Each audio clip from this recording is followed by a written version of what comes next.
So we did have a little pullback yesterday in the SPY after a massive 4-day winning streak, which kind of culminated in a huge gap up on Monday morning. I want to go over that a little bit and some of the particular calls on Monday and Tuesday that have worked. NEO is up 10% this morning, so we'll take a look at that, which was a Monday recommendation. It looks kind of like this. It goes up huge, sideways for a few weeks, up huge, sideways for a few weeks, breaks out sideways. That was not much of a pullback. It's been staying right above the prior support, and boom, exploded 10% pre-market.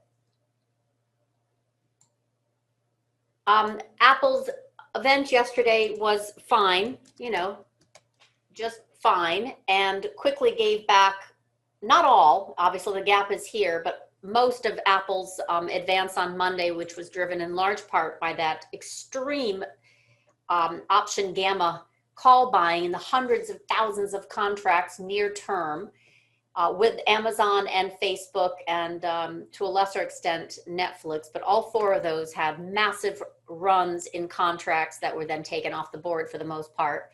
Yesterday, probably Roku had a little bit of that.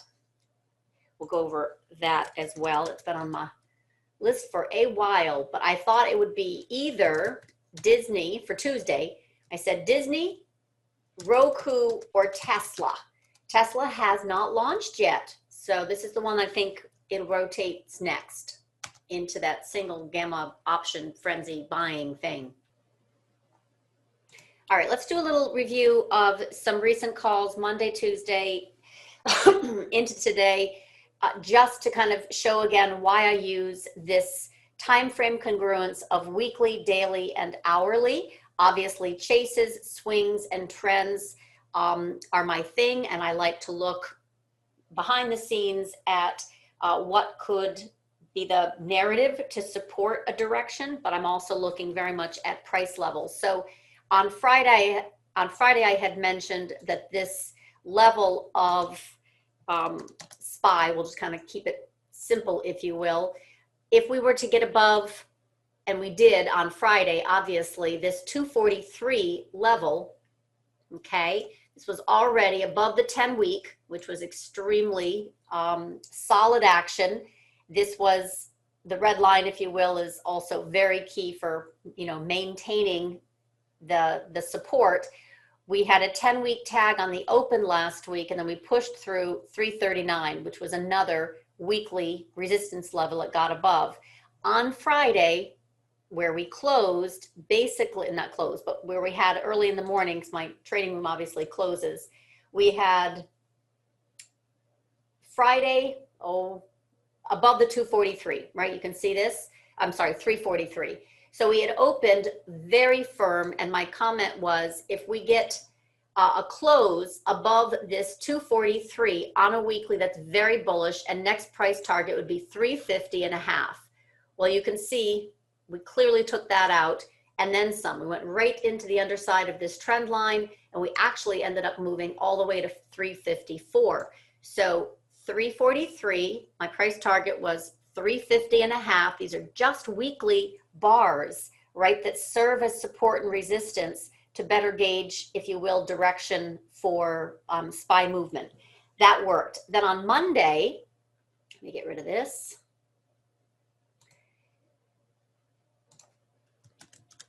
Same idea, which was in Amazon, I had mentioned, okay, we just opened above 3344, right? That was extremely bullish on a weekly. We literally closed extremely well. We gapped above the Keltner channel onto a weekly support level, and I mentioned in the room that that was uber bullish.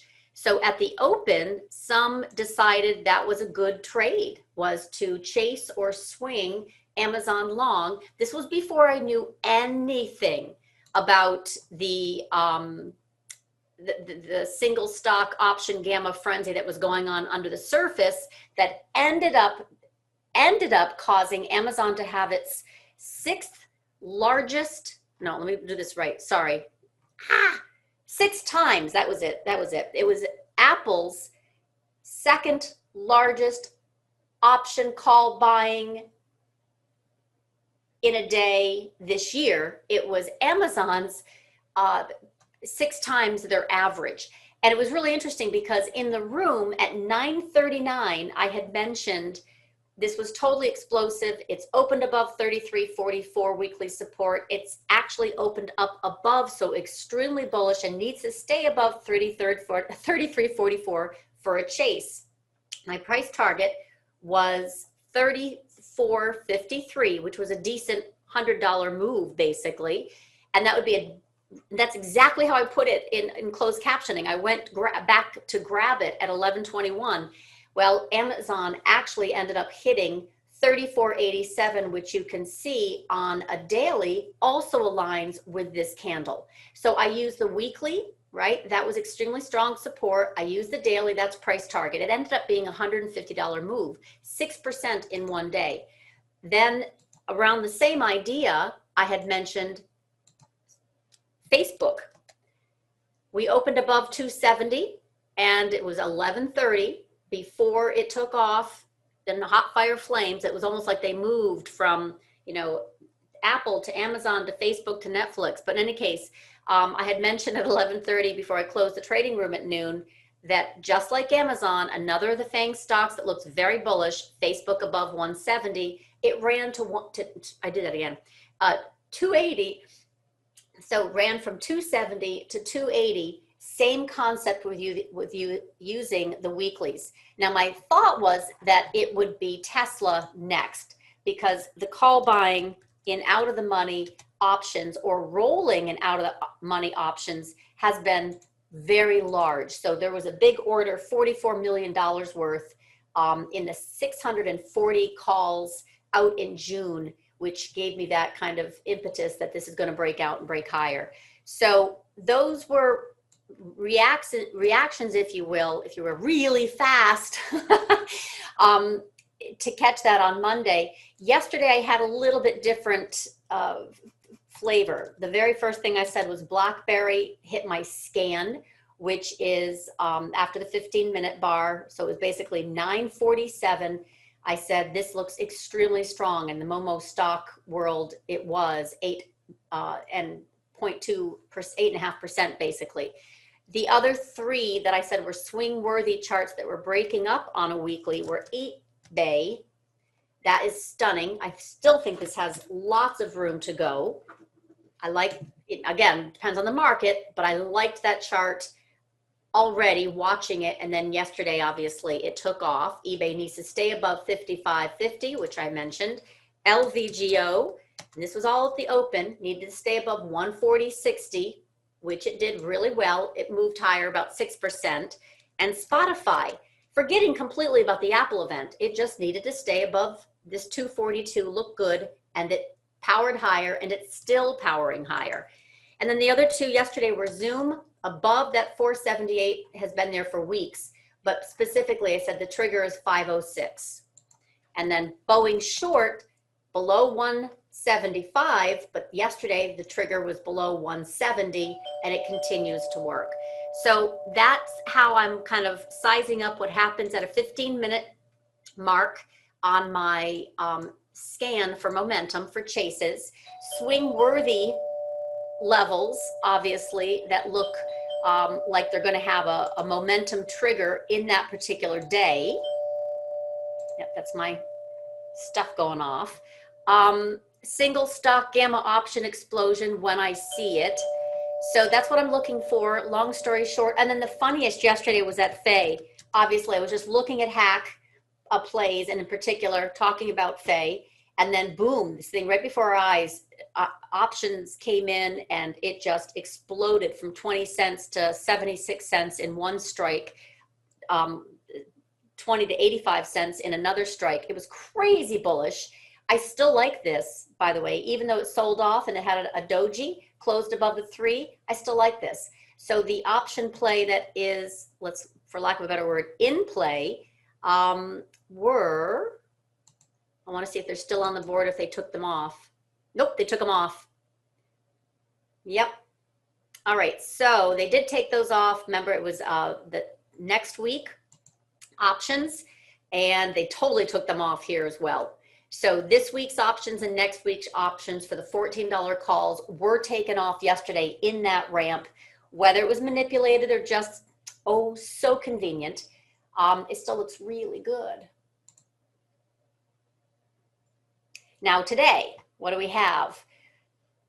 NEO. This was a recommended play on Monday because it looked like it was going to break out, and it has, basically. Another one that I liked for sure on Monday, I had a list of them. We'll go over those. SFIX above 30 bucks, working great. Walmart, and you can see on a weekly, I'm using weekly a lot. Okay, continues to move higher. Walmart continues to move higher. Great scoop, mini scoop above 144, and on a weekly above 142.77. NEO was literally on Monday. This looks ready to explode higher. Well, today it has. Zoom, we've already talked about that, needing to get above the trend line wedge, but also trigger above 506. BABA, like this for a long time, sideways, breakout, filled that gap, continues higher, looks fine. And one I didn't have, but was introduced to on Monday was Dada, which apparently means ginormous in Chinese.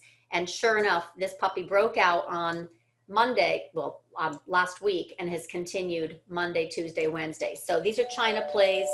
I'm very, as you know, keen on SHOP coming in and filling this move up to the trend line. It needs to get above, but TTD, once it made the same kind of move, has not stopped. I mean, I can't even count how many days this is, but it's like 15 or something straight up. So at some point, I think SHOP is unassailable. FEYE, we talked about. I like this continuation move off the bottom. You know, I like toilet paper, in particular, this move off the bottom. Forgive the pun. DKNG, not interested unless it can stay above 51.37. I know that sounds really, really exact, but that's how I feel. Because I gave up on it when it broke, right? All right.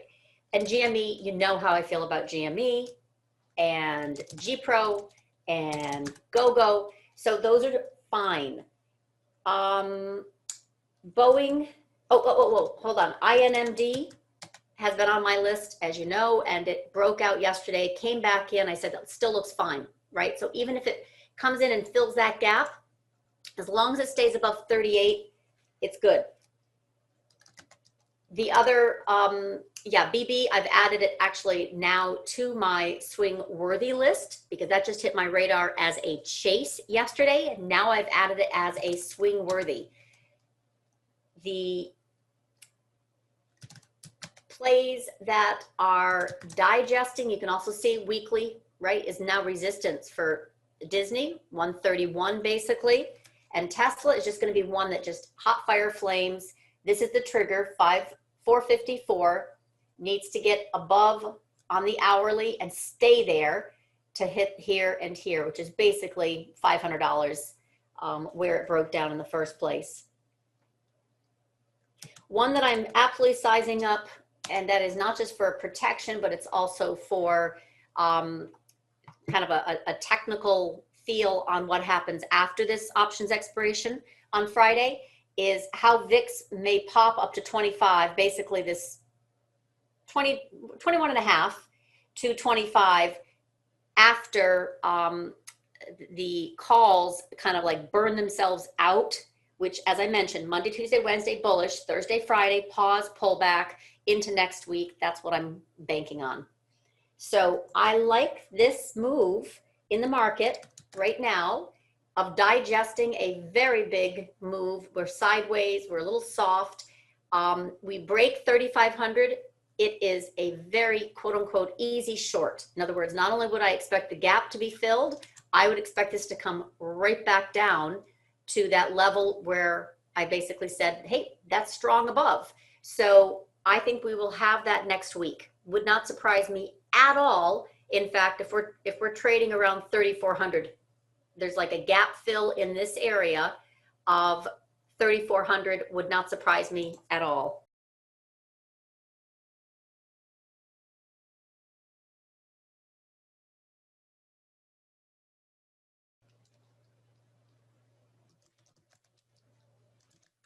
FEYE's still doing okay. I like it better.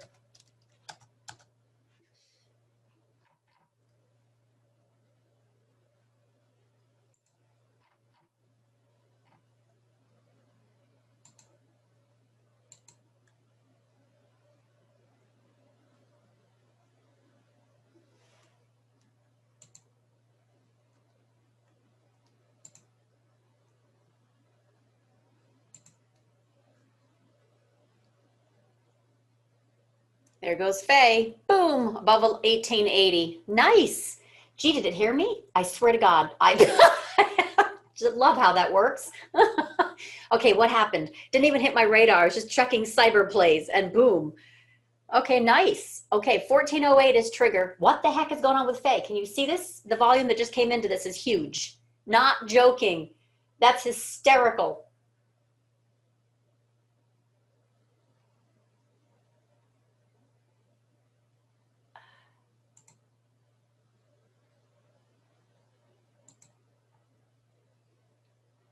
That's hysterical.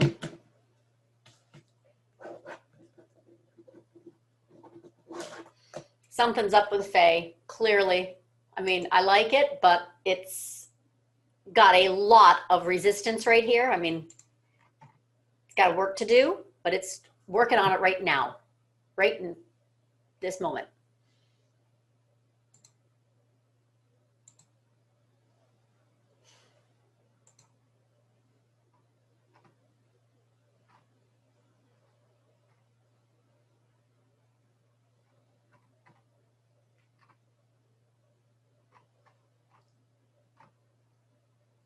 Okay, seriously?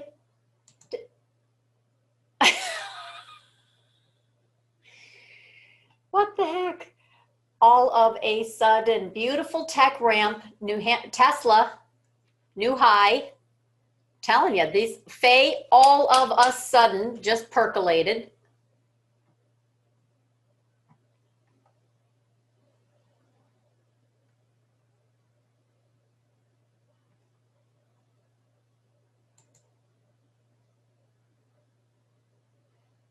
That's hysterical. Something is in. $14 calls just had an immediate sweep. I swear this is so hard to find these, but when you do, they absolutely work, don't they?